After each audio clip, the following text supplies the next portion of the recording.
She's still a nobody. Why is she even here? The thought wasn't spoken, but it hung in the air as thick and cloying as the expensive perfume my mother wore. I could see it in the tight set of my father's jaw, in the way my sister Brielle's smile didn't quite reach her eyes. The clink of silverware against fine china was the only sound for a moment. A delicate, brittle rhythm that did nothing to fill the chasm of silence that had opened the moment I walked in. Then the heavy oak door of the private dining room swung open. A woman in a sharply tailored suit, my assistant, walked in. She held a black leather folder, and her expression was pure, professional neutrality. My father, who had been in the middle of raising his glass for a toast, lowered it with a thud. His glare was a physical force. "Excuse me," he said, his voice low and dangerous. "We're in the middle of a private family dinner." But my assistant, Chloe, didn't even flinch. She didn't look at my father, my mother, or my sister. Her eyes were fixed only on me. She walked straight to my side, her heels clicking softly on the polished hardwood floor. "Ma'am," she began, her voice calm and clear, cutting through the tension. "My apologies for the interruption. The board needs your final signature for the resort acquisition. The papers are here." She placed the leather folder on the table beside my plate. "And your lawyer called just before I came in. He wanted to confirm that your parents are officially listed as restricted access on all estate properties effective immediately." The sound that followed was a symphony of shock, a sharp gasp from my mother, the wet slip and clatter of Brielle's wineglass as it fell from her suddenly nerveless fingers, splashing red across the pristine white tablecloth like a wound. My father's jaw didn't just drop. It seemed to unhinge, his face a mask of utter, uncomprehending disbelief. They all froze, statues in a tableau of their own making. The girl they had kicked out 5 years ago, the one they had dismissed and derided, had just with a few quiet words from a subordinate, frozen their entire world. I was the family burden. I was the black sheep, the drain on resources, the failed investment. But in that moment, looking at their pale, stunned faces, I knew one thing for certain. Now I was the one they feared. The air in my parents' house always felt thin, like there wasn't enough oxygen to go around. It was Christmas Eve, 2 years since I'd last set foot in this monument to their success, and the only reason I was here now was because of a lie. "Grandma's not well, Leora," my mother's voice had cooed over the phone. A practiced, saccharine performance. "She's been asking for you." It was a lie. Of course. Grandma was fine, ensconced in her Florida condo, but the hook had been set, and I, like a fool, had let myself be reeled in for another command performance of the Wynn family's favorite drama, the disappointment of Leora. The dining room was obscene in its opulence. A crystal chandelier dripped light onto a mahogany table, long enough to host a state dinner. The scent of pine from the towering Christmas tree mingled with the rich aroma of roast beef. It was all a perfect picture, a snow globe scene of familial bliss, but I knew the truth. I knew the perfection was a veneer, and beneath it lay a core as rotten and cold as a forgotten grave. My sister, Brielle, was radiant. Her hand rested protectively on her slightly rounded stomach, and her husband Lyle, an investment banker with the smug face of a man who's never been told no, sat beside her, looking like he'd just swallowed a canary.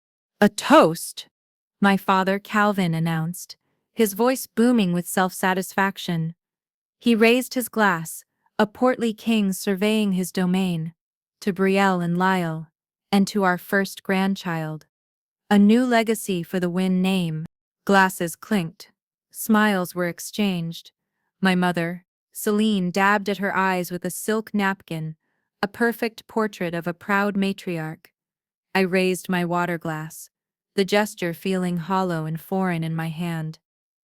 I murmured my congratulations, but my voice was lost in the chorus of their joy. I was an afterthought, a shadow at the edge of their brilliant light. They talked about the nursery, the trust fund already established, the European baby moon they were planning. I sat in silence, a ghost at the feast, pushing a piece of asparagus around my plate. Then, as if suddenly remembering I was there, my father turned his gaze on me. The warmth in his eyes vanished, replaced by a familiar, chilling condescension. "You know, Leora," he began, setting his wineglass down with a decisive click. "Seeing Brielle so settled, so successful. It just reminds us how fortunate we are." He paused, letting the silence stretch, making sure everyone was listening. "We're just so glad our resources aren't being wasted on a burden anymore." The words hit me like a physical blow, knocking the already thin air from my lungs. A ripple of laughter went around the table. Not loud, boisterous laughter, but the quiet, cruel kind. The kind that says, "We all agree." My mother offered a tight, sympathetic smile that was anything but. Brielle smirked into her napkin, a flash of vindictive triumph in her eyes. It was Lyle who twisted the knife. "Oh, come on, Cal," he chuckled, leaning back in his chair. "Give her a break. She used to cry over expired coupons. Remember that? Crying because she couldn't save 50 cents on yogurt." The memory, so small and so humiliating, flooded back. I had been 16, trying to help with the groceries, my part-time job earnings clutched in my hand. The coupon was expired. I had been so frustrated, so embarrassed, and a few tears had slipped out. A minor teenage moment, twisted into a family legend of my incompetence. My face burned. A cold, heavy dread settled in the pit of my stomach. I looked around the table at the faces of my family. My father, smug and superior. My mother, elegantly cruel. My sister, basking in her golden child status. They weren't just a family, they were a pack, and they had just turned on their weakest member. I placed my napkin on the table, the starched linen feeling like sandpaper against my trembling fingers. "Excuse me," I said, my voice barely a whisper. I pushed my chair back, the sound scraping loudly in the suddenly quiet room. "Oh, for heaven's sake, Leora, don't be so dramatic," my mother sighed, waving a dismissive hand. "Your father was only making a point." "She can't handle a little joke," Brielle added, rolling her eyes. I didn't look at them. I couldn't. I kept my eyes fixed on the door, the escape route. I walked past the glittering tree, past the portraits of their perfect lives hanging on the walls. I didn't have a coat. I had left it in the trunk of the car that had brought me here, a car belonging to the only person who felt like family anymore. I pulled the heavy front door open and stepped out into the night. The cold was a shock, a brutal, cleansing slap. Snow was falling, thick, silent flakes that blanketed the perfectly manicured lawn in a layer of pure, unforgiving white. The door clicked shut behind me, cutting off the warmth and the light, and the sound of their laughter. I stood there on the porch, shivering in my thin dress. The silence of the falling snow was a relief. I reached into my small purse and pulled out my wallet. Inside was a crumpled 22 tens and two $1 bills. $42. That was it, $42. And a single suitcase in the trunk of Nova's car, parked down the street. That was all I had to my name. The weight of their words, a burden, settled over me, heavier than the snow gathering on my shoulders. They had finally done it. They had excised me completely, and as I walked down their long, pristine driveway into the cold, dark night, I had never felt more alone, or more determined to make them regret it. The warmth of Nova's small apartment was the first thing that registered, a welcome shock after the biting cold. It smelled of old books and Earl Grey tea, a scent I had come to associate with safety. I stood dripping melted snow onto her worn Persian rug, my suitcase a pathetic monument to my failure beside me. I couldn't stop shivering, but I wasn't sure if it was from the cold or the humiliation that was still crawling over my skin like 1,000 tiny insects. Nova didn't say "I told you so," though she would have been well within her rights. She just took one look at my face, her sharp, intelligent eyes missing nothing, and disappeared into her tiny kitchen. She returned a moment later with a steaming mug that she pressed into my trembling hands. The ceramic was hot, a solid, grounding presence. "Drink," she said, her voice low and even. It was a command, not a suggestion. I took a sip of the tea. It was strong and laced with honey, and the warmth spread through my chest, a small fire against the ice that had taken root there. I was crashing on her couch, a 27-year-old woman with $42 to her name. A cliché of failure. The shame was a physical thing, a bitter taste in the back of my throat. Nova sat in her battered armchair opposite me, watching me over the rim of her own mug. She was a paradox, Nova Briggs. She had the calloused hands of a laborer, but the mind of a chess grandmaster. She had built a tech startup in her 20s, watched it burn to the ground, and then, instead of collapsing, she had risen from the ashes, using the insurance payout and her hard-won knowledge to become a small-scale, under-the-radar investor. She collected strays like me. "That shame you're feeling," she said, finally breaking the silence. Her voice was calm, but there was a flinty edge to it. "Don't let it drown you, Leora. Let it burn. That's what it's for. Shame is a powerful fuel if you know how to refine it." She took a sip of her tea. I did, and look at me now. I don't build empires anymore. I invest in ghosts. Ghosts who want to become legends. I looked up at her, the tears I had been holding back finally blurring my vision. "They called me a burden, Nova. My own father." "Good," she said, without a trace of sympathy. "Let them. Let that word be the stone in your shoe. Let it remind you with every step why you can't stop walking."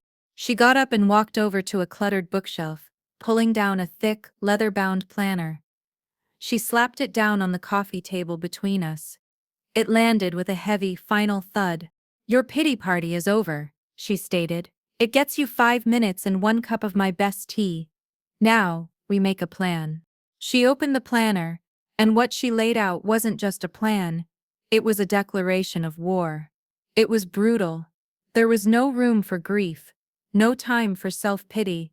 It was a meticulously structured path from ghost to legend, and it looked like hell.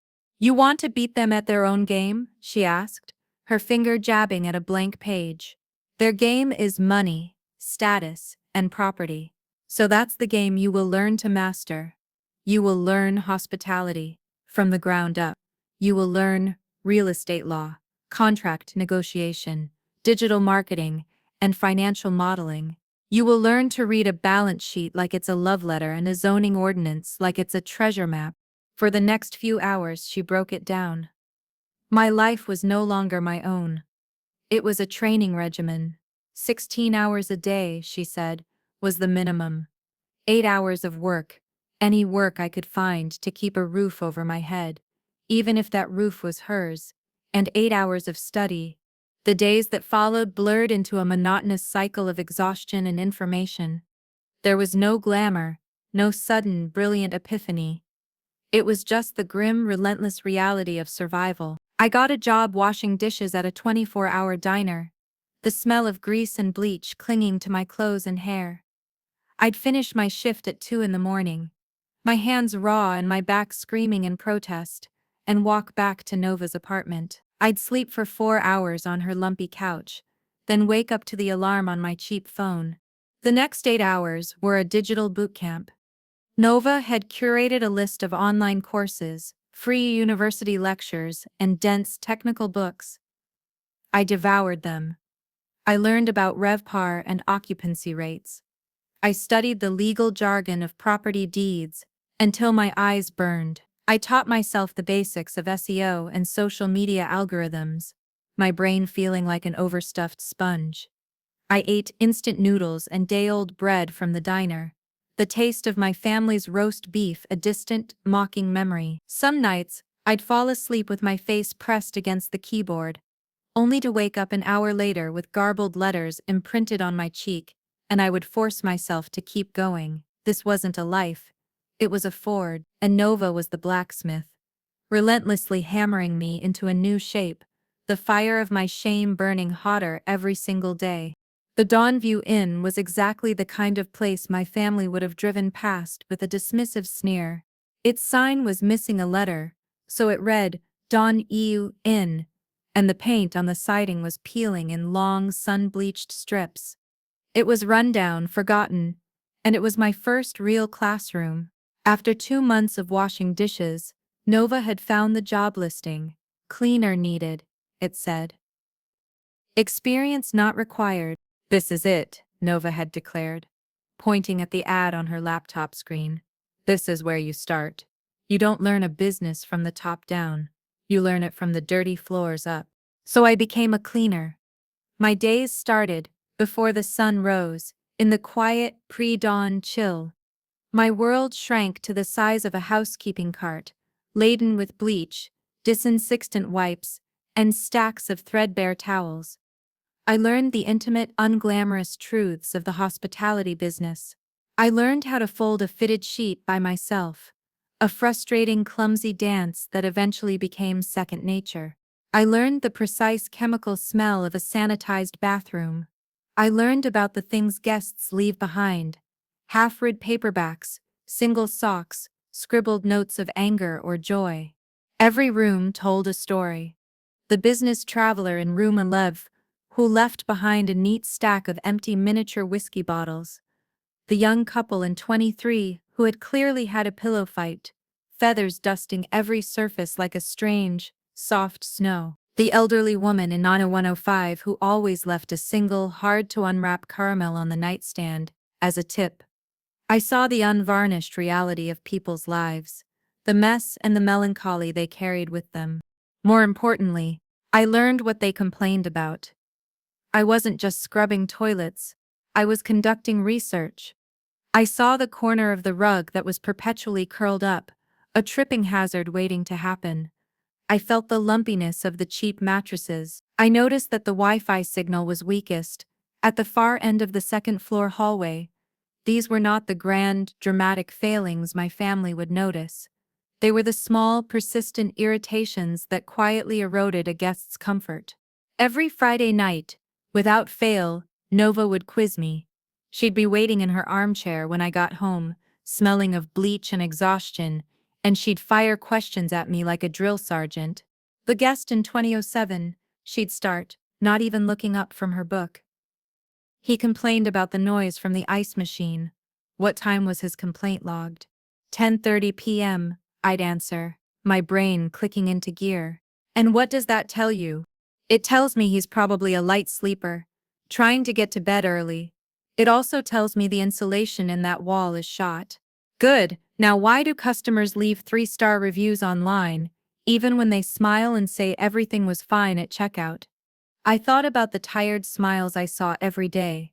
Because they don't want a confrontation, I said, the answer coming to me with sudden clarity. They just want to leave. The smile is a defense mechanism. The real feedback comes when they're anonymous, safe behind a keyboard. They're not smiling because they're happy. They're smiling because they're exhausted, and it's easier than arguing over a lumpy pillow. A slow nod from Nova was my reward. Exactly. Comfort isn't luxury, Leora. It's not about gold faucets or Egyptian cotton. It's about attention. It's about anticipating the complaint before it's made. It's about fixing the curled rug before anyone trips. It's about knowing the guest in 27 needs a room far from the ice machine on his next visit. That's the secret. The rest is just window dressing. I started keeping a small notebook in the pocket of my uniform. I jotted down everything: the number of times the coffee machine in the lobby ran out, the brand of soap that guests used up fastest, the way the afternoon sun hit the west-facing rooms, making them uncomfortably hot by check-in time. I was no longer just a cleaner. I was a spy gathering intelligence from the front lines of mediocrity. I was learning the language of unspoken needs, and slowly, painstakingly, I was beginning to understand that true power in this business wasn't about having the fanciest building, but about paying the closest attention. After 6 months of scrubbing floors and gathering data in my secret notebook, I couldn't stand it anymore. The Dawnview Inn was bleeding money, not because it was a terrible place, but because it was a neglected one. The owner, a weary man named Mr. Henderson, whose shoulders seemed permanently stooped from the weight of his failing business, was trying to do everything himself. He was the receptionist, the bookkeeper, and the handyman. And he was failing at all of it. One evening, after my shift, I found him hunched over the front desk, his head in his hands, a stack of bills fanned out before him. The phone was ringing off the hook. One of the online booking sites had messed up, double booking 3 rooms for the weekend. I took a deep breath. The fear of rejection was a cold knot in my stomach, but the thought of continuing to watch this slow-motion train wreck was worse. "Mr. Henderson," I said quietly. He looked up, his eyes bloodshot with exhaustion. "What is it, Leora? I'm a bit busy." "I can help," I said, my voice steadier than I felt. "I can manage the online bookings for you. And your website, it needs work. I can redesign it, in my own time. You don't have to pay me extra. Just let me try." He stared at me, a cleaner in a faded uniform offering to fix his entire digital presence. He looked from my earnest face to the screaming phone and the pile of angry emails on his computer screen. He let out a long, slow sigh of defeat. "Fine," he grumbled. "You can't possibly make it any worse." That was all the permission I needed. My 16-hour days became 18-hour days. After my cleaning shift, I'd take over the front desk. I spent my nights not just studying, but building. I used a cheap, template-based web builder and the design principles I'd learned from free online tutorials to create a new website for the Dawn View. It wasn't flashy, but it was clean, easy to navigate, and had professional-looking photos I'd taken myself with my phone on a sunny morning. I taught myself how to use the chaotic backend of the booking systems, syncing them to prevent the double bookings that were costing him a fortune in refunds and bad reviews. I started answering the phones, my voice infused with a new, practiced charm. When a guest called to complain, I didn't get defensive. I remembered what Nova said about attention. I listened. "You're absolutely right," I'd say, my voice dripping with empathy. "The noise from the vending machine is unacceptable. I am so sorry. Let me move you to one of our quieter rooms, at the back of the building immediately. And of course, your breakfast tomorrow is on us." I started using my notebook of secrets. I would leave extra pillows in the rooms with the lumpy mattresses. I put a small, polite sign on the ice machine, asking for quiet use after 10 p.m. I started responding to every single online review, good or bad. To the positive ones, I'd say thank you. To the negative ones, I'd apologize and detail the specific steps we were taking to fix the problem they'd highlighted. Slowly, things began to change. The frantic, angry phone calls became less frequent. The occupancy rate, which had hovered around 40%, crept up to 50, then 60. A few new positive reviews started to appear online, praising the surprisingly helpful staff and the management that clearly cares. One Friday evening, about a month after I'd started my new, unofficial role, Mr. Henderson called me into his cramped back office. He looked less stooped than usual. There was a flicker of something I hadn't seen before in his tired eyes. "Hope, sit down, Leora," he said, gesturing to the only other chair, which was piled high with invoices. I cleared them off and sat. He didn't say anything for a moment, just looked at a spreadsheet on his computer screen. Then he opened a drawer in his desk and pulled out a plain white envelope. He pushed it across the desk toward me. It had my name on it, written in his shaky hand. We made a profit this month," he said, his voice thick with emotion. "Not a big one, but it's the first time we've been in the black in almost a year. And it's because of you." He tapped the envelope. "This is a bonus. It's not much, but you saved our business this month, kid." I picked up the envelope. It felt impossibly heavy. I mumbled a thank you, my throat tight, and quickly excused myself. I walked down the hall, past the rooms I knew so intimately, and let myself into the small, windowless storage closet, where we kept the extra linens and cleaning supplies. I leaned against a stack of cardboard boxes, the smell of clean laundry and bleach filling my senses. With trembling fingers, I tore open the envelope. Inside was a stack of bills. I counted them: 10, $100 bills, $1,000. It was more money than I'd had to my name in my entire adult life. I slid down to the floor, clutching the cash in my hand, and for the first time since that horrible Christmas dinner, I cried. They weren't tears of shame or humiliation or anger. They were tears of overwhelming, world-altering relief. It wasn't a handout. It wasn't a loan. It was mine. I had earned it. Sitting there on the dusty floor of a storage closet, I felt a flicker of something I thought I'd lost forever: self-worth. It was the first brick in a new foundation, and I had laid it myself. The exhaustion was a constant companion, a heavy cloak I couldn't take off. I was balancing my shifts at the inn, which were now split between cleaning and front desk management, with my relentless study schedule. Some days, I felt like a frayed wire, stretched so thin that a single wrong move would make me snap. The $1,000 from Mr. Henderson sat in a new bank account, a sacred, untouchable symbol of my progress, but it wasn't enough. It was a start, but the mountain I had to climb was still immense. I was tired, I was poor, and I was vulnerable. That's when he appeared.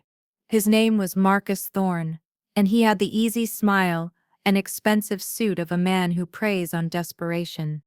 He had been sniffing around some of the same small, distressed properties that Nova was tracking. He approached me one afternoon, as I was leaving the inn, leaning against a sleek black car that was worth more than the entire Dawnview. "Leora Wynne," he said, his smile not quite reaching his cold, calculating eyes. "I've heard about you. The girl who's making miracles happen at this little place." I was immediately on guard. "I just work here," I said, clutching my bag. "Don't be modest," he purred. "I also know you're working with Nova Briggs. She's got a good eye for undervalued assets. A very, very good eye." He pushed himself off the car and took a step closer. The scent of his cologne was overpowering. "She's a brilliant woman, but she's small time. She doesn't have the capital to make the big moves." "I do." I knew where this was going. My heart started to beat a little faster. "I know she shares her research with you," he continued, his voice dropping to a conspiratorial whisper. "Her leads on distressed properties, her analysis. That's valuable information, Leora. Incredibly valuable."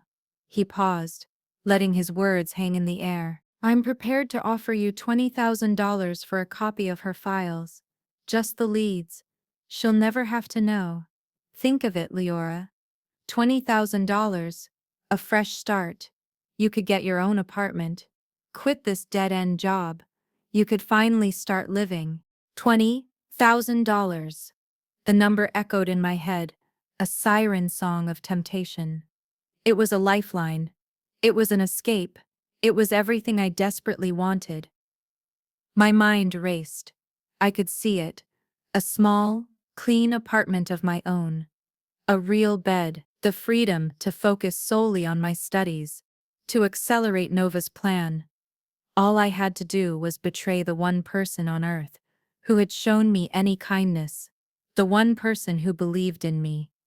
The thought made me feel sick, but the number was so tempting. He must have seen the conflict in my face because he pressed his advantage. He pulled a checkbook from his inner jacket pocket, uncapped a gold pen with a flourish, and wrote out the check right there on the hood of his car. He tore it out and held it out to me. "Your future, Leora. All you have to do is take it." I stared at the check. My name was written on it in neat, confident script. The amount seemed to glow. My hand twitched, wanting to reach out, to snatch it and run. I thought about the lumpy couch, the taste of instant ramen, the bone-deep weariness that never left me. This could fix all of it. I took the check. My fingers felt numb as they closed around the paper. It felt both as heavy as a gravestone and as light as a feather. I'll think about it," I stammered, my voice sounding weak and pathetic to my own ears. His smile widened. "I know you'll make the smart choice," he said, before sliding back into his car and driving away, leaving me standing in the dusty parking lot with a piece of paper that represented the crossroads of my entire life. That night, I couldn't focus. I sat on Nova's couch, the check hidden in my pocket, its presence a burning secret. I tried to study, but the words on the page blurred. Every time I closed my eyes, I saw that number, 20,000. Nova came home late. She didn't say anything at first, just went through her usual routine of making tea. But when she sat down in her armchair, she didn't open her book. She just looked at me. Her gaze was steady, unwavering, and it felt like she could see right through me, right to the crumpled check in my pocket. "Marcus Thorne paid you a visit today," she said. It wasn't a question. A cold dread washed over me. How did you know?" "He's arrogant," she said simply. "And arrogant men like to brag." He called a mutual acquaintance to gloat about how he'd finally found a way to get my research. She paused, her eyes never leaving my face. The silence was more damning than any accusation. In that moment, I felt lower than dirt. "Nova," I started, but the words died in my throat. I pulled the check from my pocket, my hand shaking so hard the paper rattled. I held it out to her, a pathetic offering. I haven't." She didn't even glance at it. Her eyes were fixed on mine. "When I first met you, I saw something," she said, her voice quiet but intense. "Under all the hurt and the fear, I saw fire. I saw a survivor. Don't prove me wrong, Leora. Don't let them be right about you. Don't let them be right about you." Her words struck me harder than my father's insults. He had called me a burden. Marcus Thorne had seen me as a commodity, someone cheap and easily bought. Proving them wrong was the entire point of this grueling existence. And here I was, about to prove them right, for a handful of cash. My vision cleared. The temptation, the desperation, it all receded, replaced by a surge of renewed, white-hot anger. Anger at Thorne for thinking I was so cheap. Anger at my family for making me feel so desperate. But most of all, anger at myself for even considering it. With a sudden, violent motion, I ripped the check in half. Then I ripped the halves into quarters. I didn't stop until the pieces were too small to tear anymore. They fluttered from my hands onto the floor like bitter confetti. I looked up at Nova, my chest heaving. I felt like a complete and utter loser. I had just torn up more money than I had ever possessed, but Nova wasn't looking at me with disappointment anymore. She was just watching me, her expression unreadable. Then, she gave a single, slow nod. "Good," she said. "Now you're ready." The Willow Tree Lake Resort was my first real test of the skills I had been so painstakingly acquiring. It wasn't a purchase, it was a contract. A big one. The resort was a beautiful property with an aging clientele and non-existent marketing. The owner, a nervous man named Arthur Pembroke, was impressed by the portfolio I had built with the Dawnview Inn. He hired me to overhaul their entire digital strategy and manage their marketing for the summer season. For 3 months, it was my entire life. I poured everything I had into Willow Tree. I worked from the tiny windowless office they gave me, fueled by lukewarm coffee and the fierce, burning need to succeed. I built them a stunning new website. I launched targeted ad campaigns on social media, showcasing the resort's tranquil beauty to a younger, more affluent demographic. I created package deals for weekend getaways and wellness retreats. I negotiated partnerships with local businesses, kayak rentals, wineries, art galleries. My days were a blur of spreadsheets, phone calls, and content creation. For the first time, I felt like a professional. I was building something visible, something real. The results were immediate and explosive. Bookings skyrocketed. The summer season, which was usually just steady, was sold out by May. Arthur was ecstatic. He started talking about a permanent position, about making me director of development, I allowed myself a small, fragile sliver of hope. Maybe this was it. Maybe this was the turning point. Launch day for the new summer campaign was supposed to be a celebration. I had planned a small social media blitz, a final push to highlight the resort's new identity. I was sitting in my little office, a proud smile on my face as I monitored the engagement, when a notification popped up on my phone. It was an Instagram tag from my sister, Brielle. My blood ran cold. I clicked on it. The photo was of her and Lyle, clinking champagne glasses on the deck of a sleek, ultra-modern building I didn't recognize. The caption was what stopped my heart. Cheers to new beginnings. So proud of my brilliant husband, I'm Lyle Granger, for his latest investment in the gorgeous, new Lakeshore grand opening this summer. Can't wait to watch it crush the competition. Some people just try to imitate luxury, but some of us are born to create it. Wannabe CEO, know your place. Lakeshore Grand. I frantically typed the name into a search engine. It was a brand new luxury resort, 5 miles down the road from Willow Tree. My sister and her husband were my near competitors. The wannabe lodge CEO jab was a dagger aimed straight at my heart. She knew, she had to have known. The pieces clicked into place with sickening speed. The timing, the location, the public mockery. This wasn't a coincidence. It was an attack. An hour later, the call came. It was Arthur Pembroke, the owner of Willow Tree. His voice was strained, full of a frantic, apologetic panic. Leora, I'm so sorry, he stammered.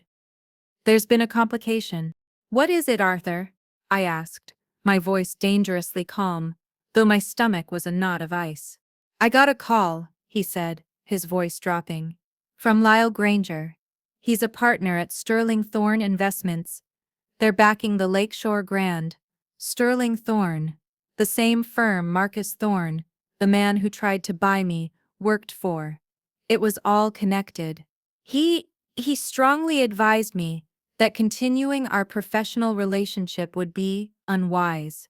He mentioned my business loans, Lyora, the ones held by his bank. He implied they could be recalled. He was being threatened.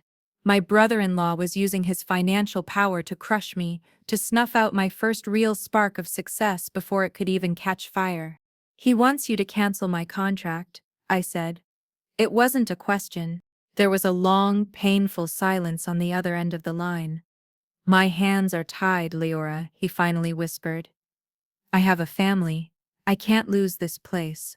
The line went dead.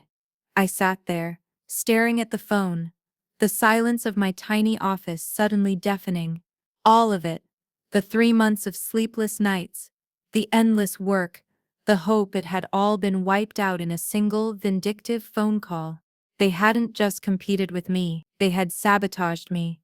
They had seen me starting to climb, and they had deliberately, cruelly, kicked the ladder out from under me. I turned off the computer monitor, plunging the room into darkness, and for the first time in a long time, I let the despair wash over me. I curled up in the cheap office chair and sobbed. I cried for the stolen opportunity, for the sheer, unfair cruelty of it all. I cried because no matter how hard I worked, it felt like their power, their money, and their malice would always be there to drag me back down. I don't know how long I sat there in the dark. Eventually I pulled myself together, my face stiff and swollen from crying.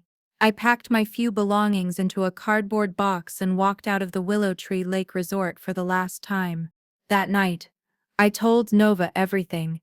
I expected anger, or maybe even a lecture on due diligence. Instead, she just listened, her expression grim. When I was finished, my voice hoarse, she stood up and walked to a locked filing cabinet in the corner of her apartment. She unlocked it and took out a single heavy key. She pressed it into my palm. It was cold and solid. They want to play hardball? She said, her voice a low growl. Fine. We'll play.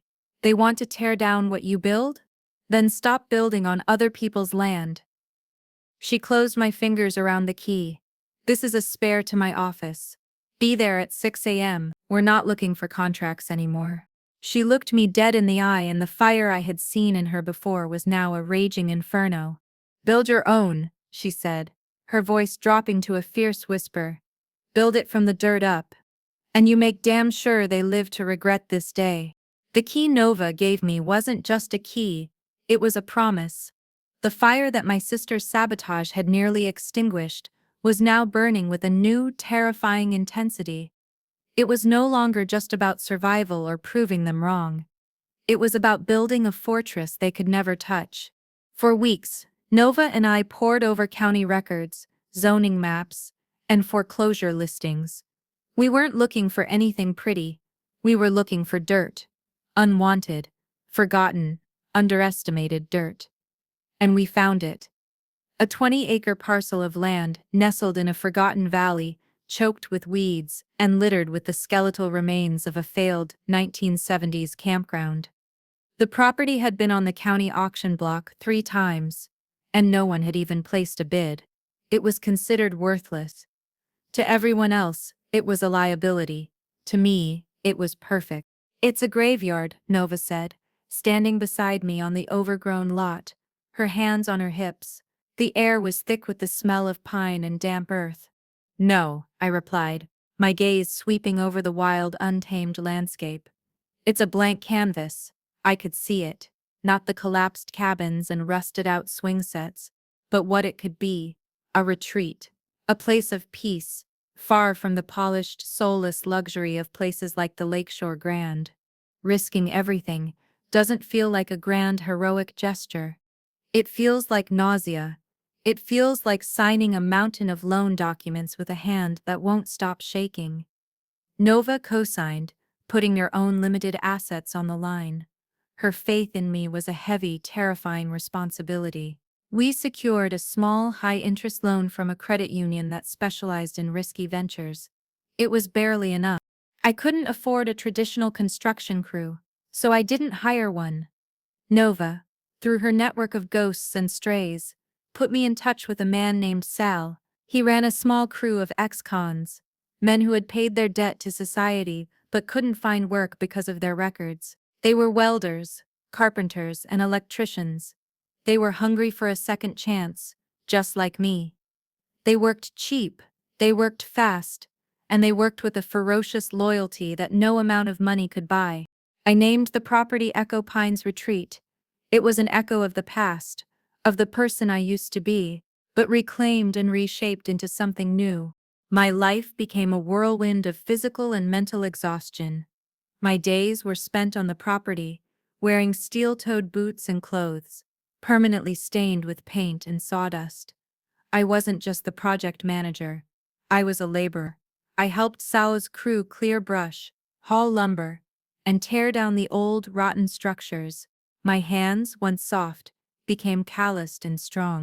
My nights were spent in Nova's tiny office, which had become my command center. I hunched over my laptop, my body aching, and taught myself architecture software to design the simple, rustic cabins we would build. I wrote a business plan that was more a work of fiction than fact, full of hopeful projections and optimistic financial models. I built pitch decks to try and attract even the smallest of investors, facing 100 rejections for every flicker of interest.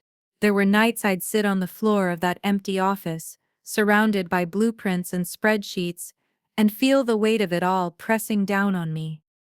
The loan payments loomed. The construction timeline was impossibly tight. The fear of failure was a constant, bitter taste in my mouth.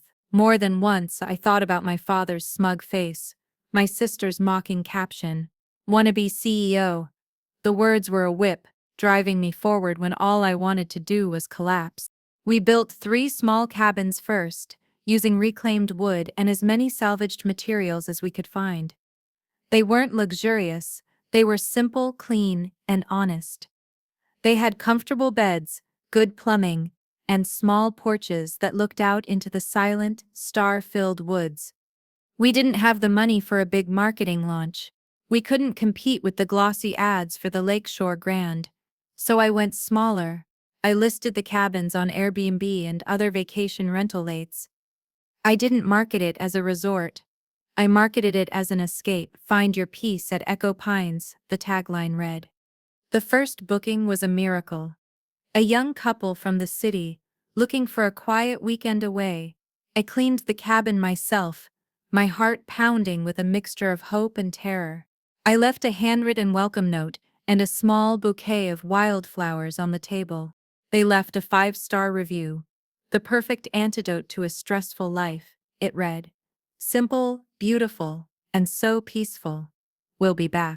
The words were like water in a desert. A few days later, another booking came in. Then another. I started renting the main clearing out for small, intimate events, yoga retreats, writers' workshops, even a small, rustic wedding. It wasn't a flood of income, but it was a trickle, and every dollar that came in went straight back into the project. We started work on a 4th cabin. We cleared a new walking trail. The trickle was getting stronger. Echo Pines was no longer just a patch of dirt. It was alive. The next 2 years were a blur of relentless forward motion. The philosophy was simple: reinvest everything. Every dollar of profit from Echo Pines retreat was poured directly back into expansion. The trickle of income from the first few cabins became a steady stream, and I used that stream to carve out a new path. I bought a second, adjacent lot of unwanted land, then a third. The Echo Pines Group was born, not in a fancy boardroom, but on muddy work sites and in late-night planning sessions over lukewarm coffee. The defining moment of our growth came not from a bank, but from a man. His name was Mateo Crenshaw, and in the boutique hotel industry, he was a legend. He was a general manager, known for his quiet competence and his almost supernatural ability to create experiences that felt both luxurious and deeply personal. He had just left a high-profile position at a chic hotel in the city, citing creative burnout. He was looking for something real. I sought him out with a boldness that bordered on foolishness. I sent him a simple, handwritten letter, not with a business proposal, but with an invitation. "Come see what we're building," I wrote. "It's not perfect, but it's peaceful." To my astonishment, he came. I met him at Echo Pines, expecting a man in a crisp suit and a critical eye. Instead, he showed up in jeans and hiking boots, his calm, navigant gaze taking in everything: the simple cabins, the hand-cleared trails, the quiet hum of nature. We walked the property for hours, and I didn't give him a sales pitch. I just told him my story. I told him what I was trying to create. At the end of the day, we sat on the porch of one of the cabins, watching the sunset paint the sky in shades of orange and purple. "You know, for years I've been working in places that sell perfection," Mateo said, his voice thoughtful. "Perfect thread counts, perfect wine pairings, perfect service. But I've watched the guests. They're surrounded by all that perfection, and they still look stressed. They're still scrolling on their phones, chasing the next thing." He turned to me, a small knowing smile on his face. "You're not selling perfection here, Leora, you're selling peace, and I've come to realize that's what people actually want. Peace, not perfection." He agreed to come on board, not just as a general manager, but as a partner, taking a small equity stake in lieu of a massive salary. His joining was a seal of approval that was worth more than any loan. He streamlined our operations, trained our small staff, and brought an elegance to our simplicity that I never could have achieved on my own. In 2 years, the Echo Pines Group grew from one struggling retreat to 4 distinct locations. There was the original Echo Pines Retreat, our rustic heart. We added Echo Pines Ridge, which catered to hikers and outdoor enthusiasts. Then came Echo Pines Valley, focused on wellness and corporate retreats. And then there was the 4th one, the crown jewel of my secret empire. One day, an alert from one of my real estate trackers pinged on my laptop. A vacation property, a lake house, was in foreclosure. The owners, listed as Calvin and Celine Wynn, had defaulted on their mortgage payments. My parents. It was the house we'd gone to every summer of my childhood, the house filled with memories of forced family fun and quiet, lonely afternoons. The place where my father had once told a 10-year-old me that my daydreams were a waste of good oxygen. Their financial irresponsibility, their obsession with maintaining a lifestyle they clearly couldn't afford, had delivered the ultimate prize right into my hands. I didn't hesitate. Using the Echo Pines Group's capital, I bought it, through a series of anonymous LLCs. I purchased the house out from under them. They probably assumed it was just seized by the bank. They would have no idea it was me. I spent 6 months renovating it. I tore out the chintzy, outdated furniture, and the gaudy gold fixtures my mother had loved. I replaced them with clean lines, natural wood, and huge windows that let the serene lake view become the centerpiece of every room. I didn't erase the memories of the place. I paved over them. I named it Echo Pines, Legacy. My parents didn't know. My sister didn't know. They had no idea that their old family sanctuary, the symbol of their status and their history, was now the flagship property of the burden they had cast out. But they would. It was only a matter of time. The universe has a funny, often cruel sense of irony. Just as Echo Pine's legacy was putting its finishing touches on its grand renovation, an announcement appeared in the society pages of the local magazine. Brielle and Lyle Granger were renewing their wedding vows for their 5th anniversary. The chosen venue, the opulent Lakeshore Grand, the very resort they had used to sabotage me, located just across the lake from my newest and most personal acquisition. Of course, I wasn't invited. An invitation was never even a possibility. I was still the family phantom, a name to be avoided in polite company. I found out about the lavish event the same way I learned everything about my family now, through the curated, glossy performance of Brielle's Instagram feed. There were pictures of the floral arrangements, the custom-designed dress, the gushing captions about her perfect husband and their fairy tale life. It was a masterclass in public relations, and it stung. A small, petty part of me still felt the sting of exclusion, the familiar ache of being the one left outside looking in. But I wasn't that girl anymore. I wasn't standing in the snow with $42 in my pocket. I was standing in the lobby of my own thriving business, a business built from the ashes of their contempt. So I did something that the old Leora never would have dared.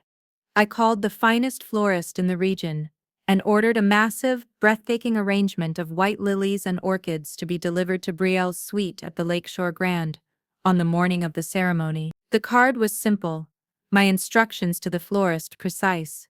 It was to be written in elegant flowing script. It read, "Congratulations on 5 years, you'll love the view from the other side of the lake. Best." It was a quiet declaration of my presence, a subtle hint that I was watching. Let her wonder what it meant. Let a tiny sliver of unease creep into her perfectly planned day. The real satisfaction, however, came a week later. An unsolicited partnership proposal landed in Matteo's inbox. It came from a newly formed shell company with a generic, forgettable name, Prestige Hospitality Ventures, or something equally bland. The proposal was aggressive, outlining a plan to partner with and eventually acquire smaller independent resort groups in the region to consolidate market share against the bigger players. It was slickly written, full of the kind of arrogant, buzzword-heavy jargon I had come to associate with one person. I didn't have to dig deep. A quick search of the company's registration documents confirmed my suspicion. The sole director of Prestige Hospitality Ventures was Lyle Granger, my brother-in-law. The man who had tried to crush my first business venture was now trying to buy mine, and he didn't even know it was me. He saw the success of the Echo Pines Group, saw our sold-out bookings and glowing reviews, and saw an opportunity. He saw a wannabe CEO who had somehow gotten lucky, and he wanted a piece of it. The sheer, blissful ignorance of it was intoxicating. I was sitting with Matteo in his office at Echo Pines Legacy, the proposal displayed on his screen. The view from his window looked directly across the water, at the gleaming facade of the Lakeshore Grand. "This is them, isn't it?" Matteo asked, his voice calm as ever. He had heard the whole story of Willow Tree. He knew exactly who these people were. "It is," I said, a slow smile spreading across my face. He scrolled through the document, a flicker of amusement in his eyes. It's a predatory offer. They're undervaluing us by at least 40%. Of course they are, I replied. They think we're amateurs. I leaned over and, using his mouse, dragged the email into the trash folder. The proposal vanished with a quiet swoosh. It was the most satisfying click of my life. Matteo leaned back in his chair, a silent acknowledgement passing between us. He looked out the window at the rival resort across the lake, then back at me. The question in his eyes was clear. This was no longer just about business. It was about closing a loop. So, he said, his voice low, are you ready for the big one? I thought about the years of scrubbing floors, of studying until my eyes burned, of the humiliation and the struggle. I thought about the smug look on my father's face, and the casual cruelty in my sister's voice. They had started this, but I was going to finish it. I met Matteo's gaze, my resolve as solid and unshakable as the ground beneath our feet. Yes, I said, let's invite the family. The perfect occasion presented itself, as if delivered by fate. My grandmother, my father's mother, and the one member of the family who had always shown me a quiet, if distant kindness, was turning 80. It was a milestone that even the Wynn family's fractured dynamics couldn't ignore. A celebration was required, a grand one to keep up appearances. My mother, Celine, was in charge of the arrangements. I could picture her now, scrolling through websites for venues, her criteria being a short list of 3 things: expensive, exclusive, and impressive. That's when she would find it. The new jewel of the region, the beautifully restored lake house with impeccable reviews and a wait list for bookings. Echo Pine's legacy. The phone call, when it came, was exactly as I had imagined. Leora, darling, my mother's voice chirped, dripping with a false sweetness that set my teeth on edge. I know things have been distant, but it's your grandmother's 80th birthday, and we're having a small family dinner to celebrate. That's nice, Mom, I said, my voice carefully neutral.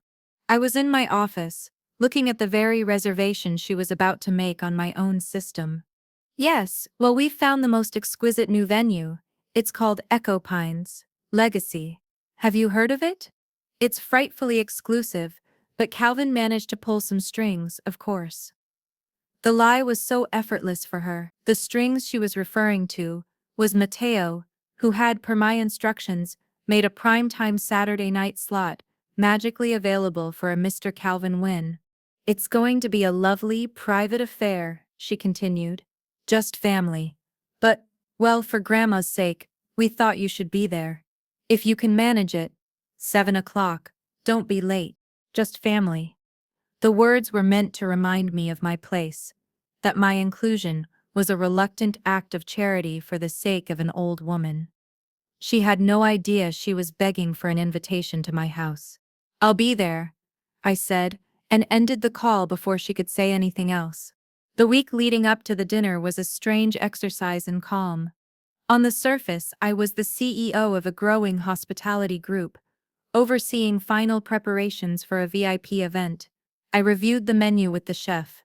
I confirmed the floral arrangements. I instructed Matteo to treat the Wynn family with the utmost professionalism, to give them a seamless, perfect experience right up until the very last moment. Beneath the surface, I was a bundle of tightly wound nerves. This wasn't a business deal. It was a reckoning. I was willingly walking back into the lion's den, the scene of a greatest humiliation. But this time, I wasn't a guest. I was the zookeeper. The night before the dinner, I met with Nova. We sat on the deck of my own small cabin at the original Echo Pines retreat, a world away from the polished luxury of Legacy. The air was cool and smelled of pine. Are you ready for this? She asked, her gaze searching my face in the dim light of the porch lantern. I don't know, I admitted, the first time I had spoken the fear aloud. What if I lose my nerve? What if I see them and I just shrink? What if I become that girl again? Nova was silent for a long moment, swirling the wine in her glass. That girl is gone. Leora, she said, finally, her voice firm. You worked her to death. The person going to that dinner tomorrow is a different woman entirely. You built her from scratch. She leaned forward, her expression serious. But you need a strategy.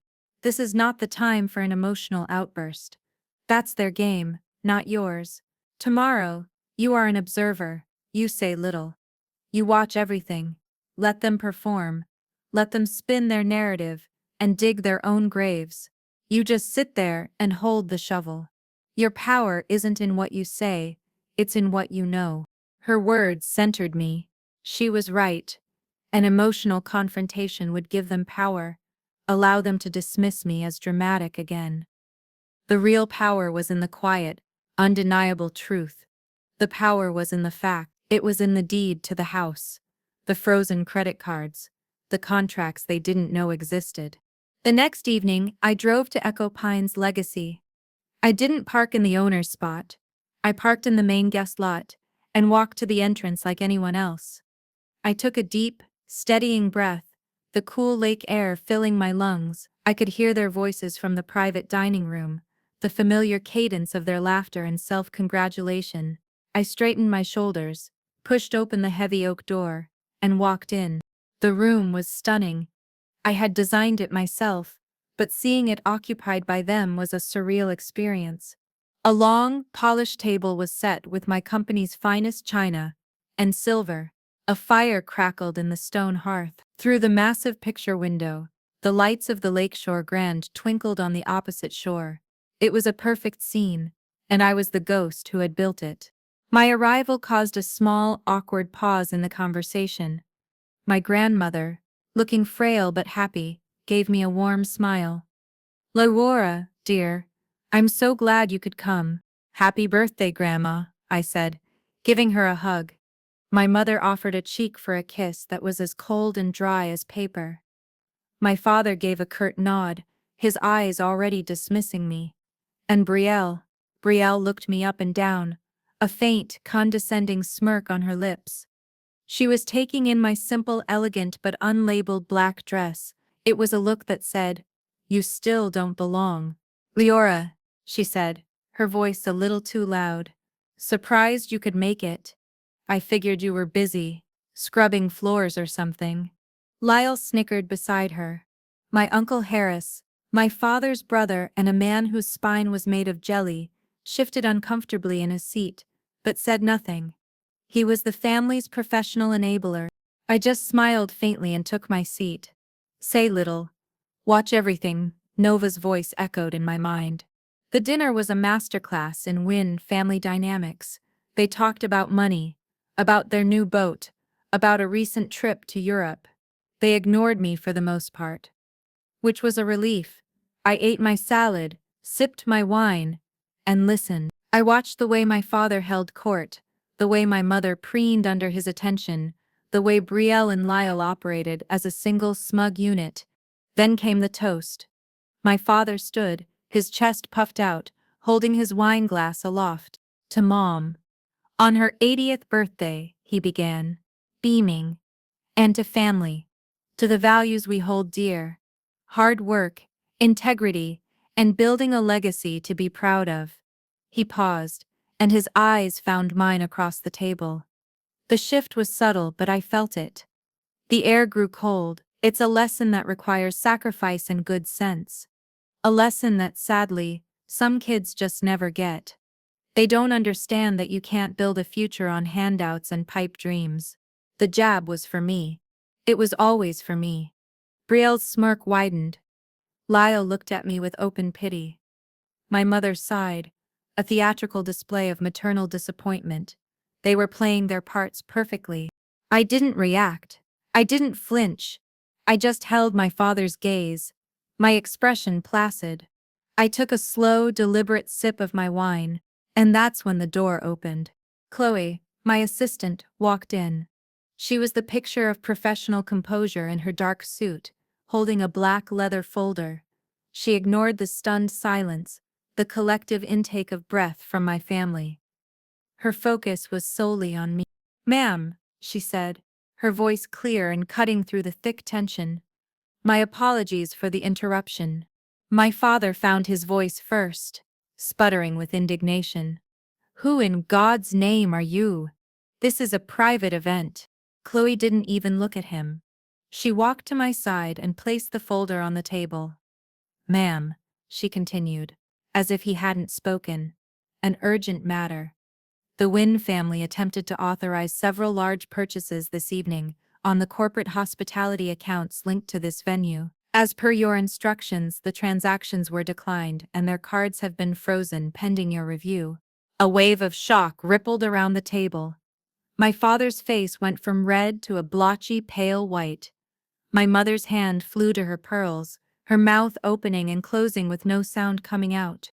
Chloe wasn't finished. She opened the folder and slid a thick official-looking document across the polished table until it stopped directly in front of my father.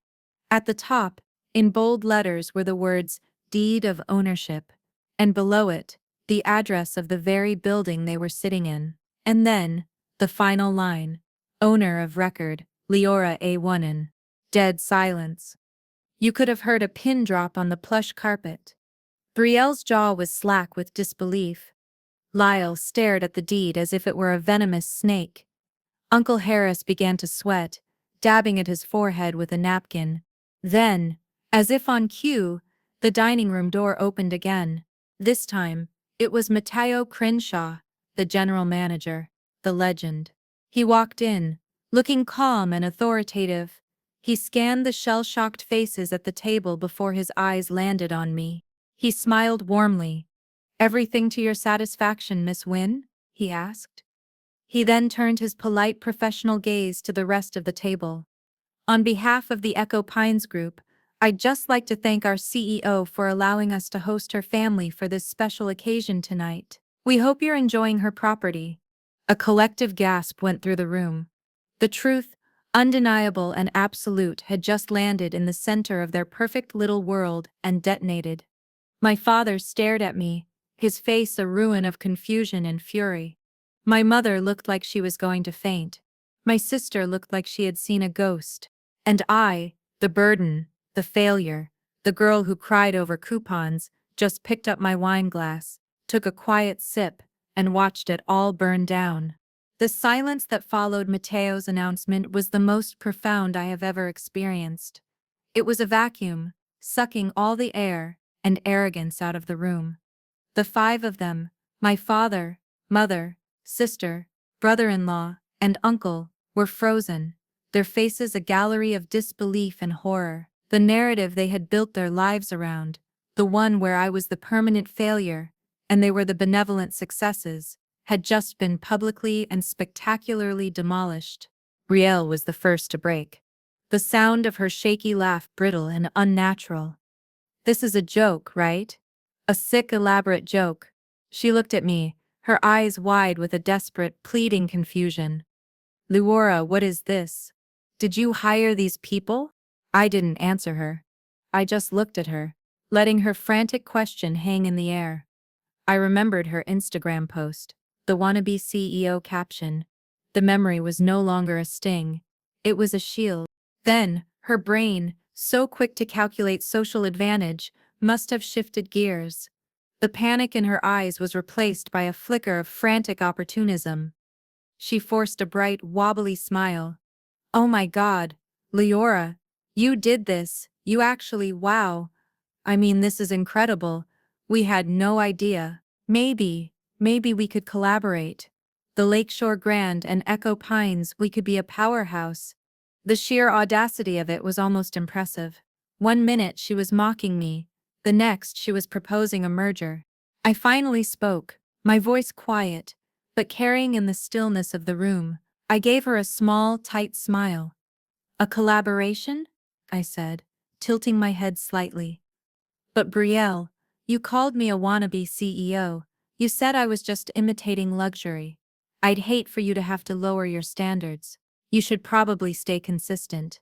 The color drained from her face. My words, her own words, thrown back at her, were a slap. She recoiled as if I had physically struck her. My father, finally regaining some semblance of his blustering self, slammed his fist on the table, making the silverware jump. Leora, I demand an explanation. What is the meaning of this? Frozen credit cards. This, this ridiculous charade. I turned my calm gaze to him. There's no charade, Dad, I said simply. It's just business. You tried to use a corporate account for personal expenses at my company. The system flagged it. It's standard procedure. I let that sink in. My company. He sputtered. Your company. This is our house. Our legacy. It was, I corrected him gently. Until the bank foreclosed on it. I bought it at auction. It's all perfectly legal. I gestured to the deed, still sitting in front of him. The paperwork is all there. He stared at me, his face a mask of crumbling authority. The fight went out of him, replaced by a desperate wheezing plea. The credit. Leora, you have to unfreeze the accounts. We have expenses. Your mother's medical bills. It was the same manipulative tactic they always used, the vague specter of a health crisis to command obedience. But it didn't work on me anymore. You said I was a waste of your resources, I reminded him, my voice devoid of emotion. I was just stating a fact. I decided to take your advice and stop being one. I looked over at Nova, who had quietly entered the room and was now standing by the fireplace, her arms crossed, watching the entire scene unfold with a look of grim satisfaction. Our eyes met, and she gave me the slightest of nods. A decade of struggle, a lifetime of humiliation, all culminating in this single victorious moment. The fire she had seen in me had finally been unleashed. My mother began to cry, not with loud sobs, but with silent shaking tears of pure, unadulterated shock. My Uncle Harris just sat there, sweating, staring at his plate as if it held the answers to the universe. And Lyle, my smug, arrogant brother-in-law, was for once in his life utterly silent. He was looking at me with a new expression, not pity, not contempt, but a dawning horrified respect. He was a man who understood power, and he was just now realizing how profoundly he had underestimated mine. I placed my napkin on the table, the meal unfinished. The feast had turned to ashes in my mouth anyway. Well, I said, rising from my chair. Happy birthday, Grandma. I walked over to my grandmother, who had watched the entire exchange with a look of stunned, quiet awe. I squeezed her hand. I'll call you tomorrow. Then, without a backward glance at the ruins of my former family, I walked out of the room, leaving them alone with the cold, hard truth of what I had become. The aftermath of that dinner wasn't a loud explosion, but a series of quiet, desperate aftershocks. The next day, my phone was inundated with calls and texts. Frantic, pleading messages from my mother. Angry, blustering voicemails from my father. A long, rambling text from Betrayal that swung wildly between feigned apology and thinly veiled threats about telling everyone what I'd done. I didn't respond to any of them. The silence was my final answer. I didn't return to the opulent, charged atmosphere of Echo Pine's legacy. I didn't want to be near the psychic wound of that confrontation. Instead, I drove back to the place where it all began, to the place that felt most like home. I drove to Echo Pine's Eden. Eden was my favorite of all the locations, my secret sanctuary. It was the smallest and most remote, built on a piece of land everyone else had deemed unfarmable. A rocky outcrop overlooking a wild, untouched river. It had only 4 cabins and a communal lodge, built with a focus on sustainability and solitude. It wasn't our most profitable location, but it was the one that held the most meaning for me. It was the soul of the Echo Pines group. I spent the week there. I didn't check my email. I didn't take calls. I walked the trails, listened to the river, and felt the tight, coiled knot of a lifetime of anger and resentment slowly begin to unwind. The revenge had been satisfying, more than I could have imagined, but I realized, sitting on the porch of a cabin I had built with my own 2 hands, that revenge was a byproduct, not the goal.